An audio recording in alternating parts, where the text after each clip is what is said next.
새벽 기도에 나오신 여러분들을 주님의 이름으로 환영합니다. 함께 샘물의 기도로 기도드리겠습니다. 마음 모아 샘물의 기도를 하나님께 드립니다. 먼저 우리 믿음을 고백합니다. 지극히 높은 곳에서는 하나님께 영광이요 땅에서는 하나님이 기뻐하신 사람들 중에 평화로다. 아멘. 영광이요 평화의 주님, 죄와 허물로 가득한 우리를 찾아와 주시는 은혜에 감사드립니다. 올 한 해도 때를 따라 돕는 은혜로 채워주심도 감사합니다. 우리에게 주신 모든 것이 당연한 게 아니라 은혜임을 기억하며 감사하는 성도가 되게 하소서. 교회와 예배를 위해 기도합니다. 또 이르시되 인자는 안식일의 주인이니라 하시더라. 아멘. 교회의 머리 되신 주님, 매주 우리가 드리는 예배가 주님을 찬양하고 경배하는 예배가 되게 하소서. 수고하고 무거운 짐진 자들이 예배를 통해 참된 안식을 누리게 하소서. 주일 공적 예배를 통해 힘을 얻고 일상을 잘 살아가는 삶의 예배자가 되게 하소서. 목장을 위해 기도합니다. 무릇 자기를 높이는 자는 낮아지고 자기를 낮추는 자는 높아지리라. 아멘. 겸손하신 주님, 우리도 주님 본받아 낮아지게 하소서. 나보다 남을 낮게 여기는 목장, 사랑과 섬김의 은혜가 넘치는 목장 되게 하소서. 예수 행복, 예수 사랑으로 사람을 남기는 목장 되게 하소서. 다음 세대와 청년들을 위해 기도합니다. 예수는 지혜와 키가 자라가며 하나님과 사람에게 더욱 사랑스러워 가시더라. 아멘. 사랑스러운 주님, 우리 자녀들이 지혜와 키가 자라며 하나님과 부모에게 순종하는 주님 닮은 자녀가 되게 하소서. 하나님의 사랑 안에 거함으로 승리하는 청년들 되게 하시고 사람들에게도 인정받는 귀한 청년들 되게 하소서.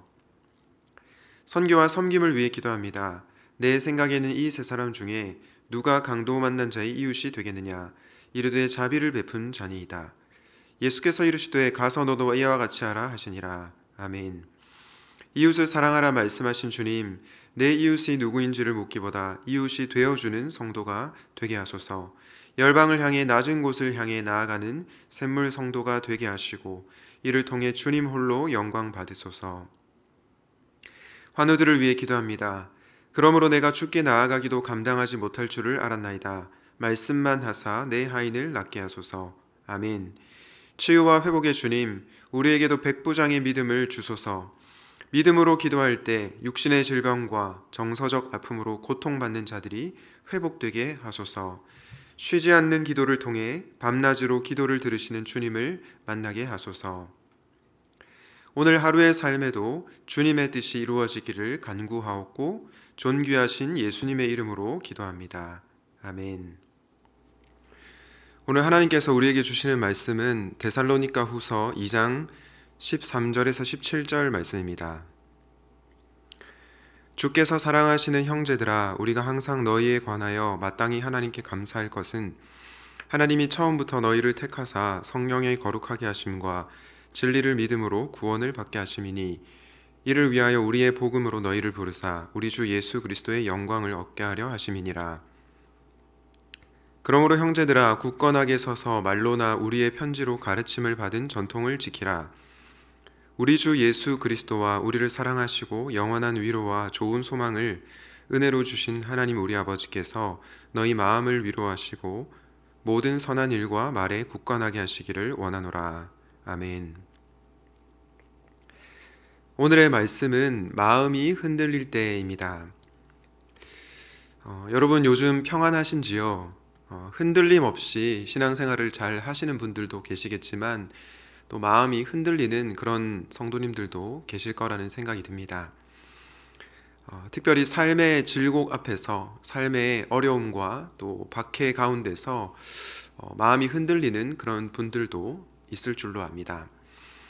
사실 당시에 데살로니가 교회의 성도들도 큰 박해를 받으면서 마음이 참 흔들렸습니다. 예수님의 재림을 기다렸지만 그분이 당장 오시지 않자 마음이 흔들렸고 그래서 또 어려운 일을 겪었습니다. 이런 성도들을 향해서 바울이 사랑의 마음으로 권면하고 있는 본문이 오늘 본문이라고 할 수 있겠습니다. 혹시 요즘 마음이 흔들리고 있는 그런 성도님들이 계시다면 오늘 본문에 나타난 바울의 권면을 통해 힘과 용기를 얻을 수 있기를 바랍니다. 그렇다면 흔들리는 신자들을 위해서 바울이 한 권면은 어떤 권면입니까? 먼저 첫 번째로는 하나님의 사랑을 기억하라라는 것입니다. 사랑하는 성도 여러분, 우리가 마음이 흔들릴 때 가장 먼저 기억해야 할 것은 하나님의 사랑입니다. 데살로니가전서 2장 13절 제일 처음 나오는 말이 어떤 말이냐면 주께서 사랑하시는 형제들아입니다.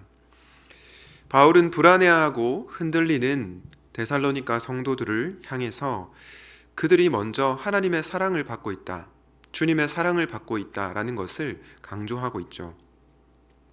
이 하나님의 사랑에 대한 확신이 그들을 안심시켰을 것입니다. 그러면서 하나님께서 그 성도들을 얼마나 사랑하셨는지를 계속 설명하고 있는데요. 제일 첫 번째로는 하나님께서 처음부터 너희를 택하셨다라고 얘기합니다. 창세전에 하나님께서 그 성도들을 택하신 은혜에 대해서 얘기를 하고 있습니다. 뿐만 아니라 성령으로 복음을 믿고 구원을 받게 하셨다라고 얘기를 하고 있죠. 성령님께서 데살로니가 성도들의 마음을 활짝 여셔서 복음을 듣고 예수님을 믿게 만든 것입니다. 나아가 우리 주 예수 그리스도의 영광을 얻게 하려 하심이라고 말씀하고 있습니다. 데살로니가 성도들뿐만 아니라 우리도 마찬가지이죠. 하나님께서는 우리를 창세전에 그리스도 안에서 택하여 주셨습니다. 그리고 성령님께서 우리의 마음을 활짝 열어주셔서 우리가 복음을 듣고 예수님을 믿게 하셨습니다. 그리고 하나님께서는 우리로 하여금 예수 그리스도의 영광을 얻게 하실 것입니다. 여러분, 이 모든 것을 단 한마디로 표현하면 무엇이라고 할 수 있을까요? 저는 하나님의 사랑이라고 생각합니다. 하나님께서 저와 여러분을 이렇게 사랑하셔서 창세전에 택하여 주시고 또 예수님을 믿게 하시고 나중에 예수 그리스도의 영광을 얻게 하신다는 것입니다.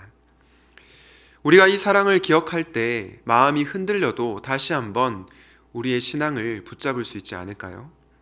그러므로 고난 중에 마음이 흔들릴 때 우리는 무엇보다도 먼저 하나님의 사랑을 기억해야 합니다. 혹시 여러분 가운데 마음이 흔들리는 분들이 계시다면 하나님의 그 깊으신 사랑을 기억하십시오. 그 사랑을 기억함으로 믿음을 잘 지킬 수 있기를 주님의 이름으로 축복합니다. 마음이 흔들릴 때 기억해야 할 바울의 두 번째 권면은 무엇입니까? 바로 복음의 가르침을 붙들라라는 것입니다. 데살로니가후서 2장 15절 말씀을 보겠습니다. 그러므로 형제들아 굳건하게 서서 말로나 우리의 편지로 가르침을 받은 전통을 지키라. 앞서 우리는 하나님의 사랑을 기억하는 것이 중요하다는 말씀을 들었습니다. 그런데 바울은 이것뿐만 아니라 굳건하게 서서 말로나 우리의 편지로 가르침을 받은 전통을 지키라라고 합니다. 이 지키다라고 하는 단어는 헬라어 원어로 보게 되면 붙잡다라는 뜻이 있습니다. 한마디로 가르침을 받은 전통을 붙잡으라는 것이죠. 그런데 이 성도들이 붙잡아야 될 이 전통은 무엇입니까? 어떤 분들은 이 전통이라는 말에 대해서 부정적으로 생각할지 모르겠습니다. 왜냐하면 신약에서 이 전통이라는 말이 부정적으로 사용된 적이 있기 때문입니다. 예를 들어서 예수님께서 바리새인들에게 하나님의 계명을 버리고 장로들의 전통을 지킨다고 하시면서 사람의 전통이라고 하셨죠. 바울도 골로새서 2장 8절에서 이단의 가르침을 사람의 전통이라고 불렀습니다. 하지만 오늘 본문에 나오는 이 전통은 결코 부정적인 의미의 전통이 아니라 긍정적 의미의 전통입니다. 특별히 이 전통이라고 하는 것은 일반적인 문화적 전통이나 관습을 말하는 것이 아니고요. 복음의 전반적인 가르침을 뜻합니다. 다시 말해 성경에 나타난 복음에 관한 전반적인 가르침, 그리고 바른 교리를 붙들라는 것입니다. 우리가 흔들리지 않기 위해서 바른 복음에 관한 이 진리를 붙들어야 하는 것입니다. 여러분, 오늘날 우리 주변에 이단들이 너무나 많이 있죠. 최근에는 이 이단들이 기존 교회로 침투하여 교회를 어지럽힌다는 얘기도 들었습니다. 그러다 보니 우리는 이 이단의 거짓 가르침을 바르게 분별할 수 있어야 됩니다. 그런데 어떻게 우리는 이 거짓 가르침을 바르게 분별할 수 있을까요? 바로 배우고 확신한 일에 거하면 됩니다. 우선은 매주 선포되는 설교 말씀을 귀 기울여 듣고 그 말씀을 우리의 마음판에 잘 새기면 좋겠습니다. 그리고 교회에서 하는 삶 공부에 적극적으로 참여하여서 말씀을 제대로 배우는 것이 필요하다고 생각합니다. 또한 단지 하나님의 말씀을 배우는 것을 넘어서 그 말씀을 끊임없이 내 삶 가운데 적용하고자 치열하게 몸부림치는 것도 중요하다고 생각합니다. 그렇게 할 때 우리는 때로 마음이 흔들리더라도 다시 그 복음의 진리 안에서 우리의 믿음이 견고하게 세워질 것입니다. 사랑하는 샘물 성도 여러분, 마음이 흔들릴 때 복음의 그 진리를 굳게 붙잡으십시오. 그리하여 우리의 마음을 흔들고 넘어뜨리려고 하는 그 거짓 가르침 앞에서 마음이 절대로 흔들리지 않으시기를 주님의 이름으로 축복합니다. 마음이 흔들릴 때 우리는 하나님의 사랑을 기억하고 복음의 가르침을 붙들라라는 말씀을 들었습니다. 마지막 바울의 권면은 무엇입니까?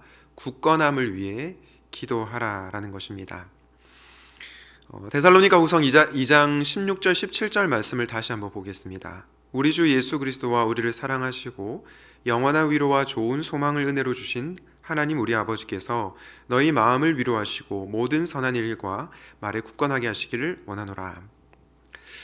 이 말씀은 바울이 성도들을 위해서 기도하고 있는 내용인데요. 우리 자신에게 적용해 볼 수 있다고 생각합니다. 바울은 복음의 전반적인 가르침을 붙들라라고 말한 다음에 데살로니가 성도들을 위해서 어떻게 하고 있습니까? 기도하고 있습니다. 이것을 통해서 우리는 기도가 정말로 중요하다는 것을 알게 됩니다.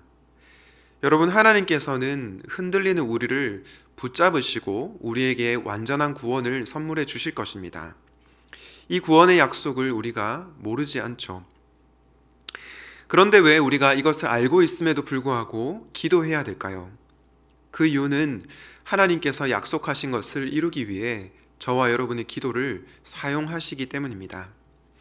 하나님께서는 저와 여러분의 기도를 사용하셔서 우리 자신도 굳건하게 세워주시고 또 교회도 하나님께서 흔들리지 않도록 세워주시는 것입니다. 그러므로 우리는 우리 자신과 교회를 위해서 간절히 기도해야 하는 것입니다. 여러분, 바울은 단지 성경에 대한 해박한 지식과 신학적인 소양만 있었던 그런 사람이 아니라 기도의 사람이었습니다. 복음의 진리를 지식적으로만 아는 사람이 아니라 실제적으로 경험한 사람이었죠. 무엇을 통해서입니까? 바로 기도를 통해서입니다. 그러므로 우리도 신앙의 굳건함을 위해서 기도해야 하는 것입니다. 아마 많은 분들이 아실 거라고 생각하는데요. 마틴 로이드 존스 목사님이라고 하는 굉장히 훌륭한 목사님이 계십니다. 이분께서 죽은 정통이라는 말을 썼는데요. 죽은 정통이란 말이 무슨 뜻입니까? 바른 교리를 믿고 성경적인 지식은 많은데 그 안에 생명력이 없다는 것입니다. 그래서 정통이긴 정통인데 살아있는 정통이 아니라 죽은 정통이라는 것이죠. 우리가 아무리 성경과 교리에 대한 바른 지식을 갖고 있어도 기도하지 않으면요, 우리의 영은 죽습니다. 그리고 세상의 박해와 고난 앞에서 우리의 마음이 흔들릴 수밖에 없는 것이죠. 그렇게 우리는 무엇보다 신앙의 굳건함을 위해 기도해야 합니다. 저는 성경과 교리에 대한 바른 지식과 더하여 기도가 이루어질 때 우리의 정통이 죽은 정통이 아니라 살아있는 정통이 될 것이라고 확신합니다. 그러므로 굳건함을 위해서 부디 기도하는 성도님들 되시기를 주님의 이름으로 축복합니다. 말씀을 맺겠습니다. 세상의 박해 앞에서 우리는 때때로 마음이 흔들릴 때가 있습니다. 그러나 우리가 하나님의 사랑을 기억하고 복음의 가르침을 붙들며 굳건함을 위해서 기도한다면 우리는 흔들림 없이 주님께서 허락하신 그 길을 걸어갈 수 있을 것입니다. 바라기는 그렇게 하심으로 주님 앞에 서는 그날까지 믿음의 경주를 잘 해나가시기를 주님의 이름으로 축원드립니다. 아멘. 오늘 말씀을 기억하면서 하나님의 사랑을 기억하고 복음의 가르침을 붙들며 굳건함을 위해 기도하는 가운데 마음의 흔들림 없이 주님의 길을 잘 따르게 하옵소서라고 기도하도록 하겠습니다.